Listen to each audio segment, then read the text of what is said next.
तेव्हा की राज माळगेने फोटो काढलाय तर त्या फोटोचं वातावरण वाढेल, राज माळगेने एखादा व्हिडिओ काढलाय तर त्या व्हिडिओचं वातावरण वाढेल, राज माळगेने एखादा व्यक्ती दाखवलाय तर त्या व्यक्तीचं वातावरण वाढेल.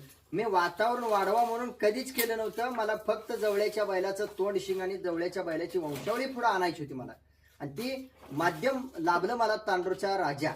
मग त्यानंतर काय झालं की घाडगे साहेबांनी मुलाखत घेतली किंवा घाडगे साहेबांच्या तांडूरच्या भेटीनंतर समजलं की राज माळगेचं टार्गेट राज माळगेने केलं. मात्र राज माळगेनं काम करत असताना माणसं मात्र ओळखायला विसरला किंवा समोरची माणसांची साथ मिळाली नाही. हे घाडगे साहेबांच्या मुलाखतीमुळे माझ्या लक्षात आलं आणि तेव्हापासून माझ्या टुबा पेटाल्या. काम करत असताना जिवंतपणी समोरच्या माणसाचा आधार सुद्धा महत्वाचा आहे. बरोबर.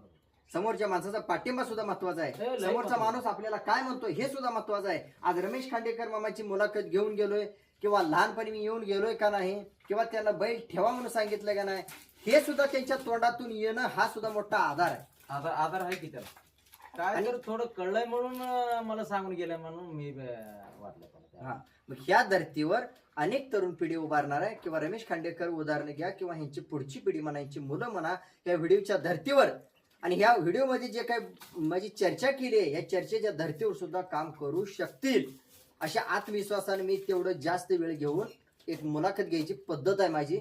आणि ज्याच्या डोक्यावरनं पाणी जातंय तर त्यांना हा खोलवर विषय समजलेला नसतो. सिद्धापूर खान, राज माळगे किंवा रमेश सोंटी कोण आहे किंवा वंशावळ काय आहे किंवा जवळ्याचा बैल काय हे काय समजत नाही.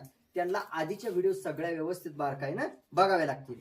तर व्हिडिओच्या सगळ्या शेवटी त्यांचा पत्ता परत एकदा विचारतोय, नाव आणि मोबाईल नंबर सांगा. रमेश खांडेकर, सड्डी, मंगळवेढा तालुका, जिल्हा सोलापूर. ते 97 65 52 81 चौक. गैला दर भरवायला 2000 घेते. घरपोच सेवा घरपोच नाही, ते जातच नाही, त्याला मारताय. त्याला इथं आल्यानंतर तेच भरून. सिद्धापूरमध्ये काम करताना हे मारते असं दिवस येतील नाही वाटलं नाही त्याला. हे 6 महिने फक्त मारलं नाही ते ही बैला.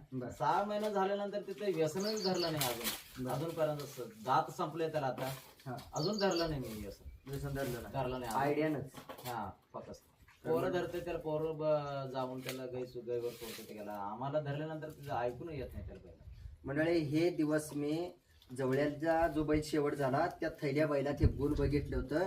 ते गुण आज तागायत चालत आले ते म्हणल्यावर नशीब आहे आपलं. बरोबर नशीब हाय.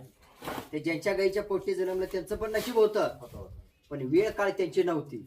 मात्र ज्यांच्या दारात आहे त्यांची वेळ काळ आहे. लक्षात ठेवा. माझा असू द्या, हा व्हिडिओ माझ्या घरच्या बघू द्या, भाऊकीतले बघू द्या, इतर कोणत्याही ठिकाणचे, गावचे, तालुक्याचे, जिल्ह्याचे बघू द्या, पण वास्तव आजचा आणि आताच तात्काळ समोर काय आहे हे जाणून घ्या. आणि खिलारपेक्षा